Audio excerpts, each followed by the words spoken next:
Friends, this video is about how to set up SSID and password in your COFE router. Let's start the video. Open the Wi-Fi setting in mobile. You will find COFE. Click on that. Default password is 123457778. Connect it. Click on setting. Wait for a moment. You will find manage router.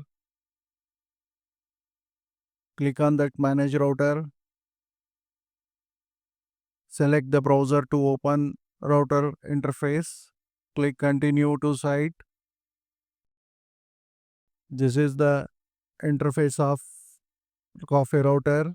To log in, give the password and username. Both are admin by default. Now click on sign in. This interface will come. Here you need to click on the tab called wireless. Under that you will find wireless security setting. Click on that. Here you will find network as name SSID. Give the name whatever you want, set the password whatever you want to set, and then click on save. That's it. Thank you. Have a nice day.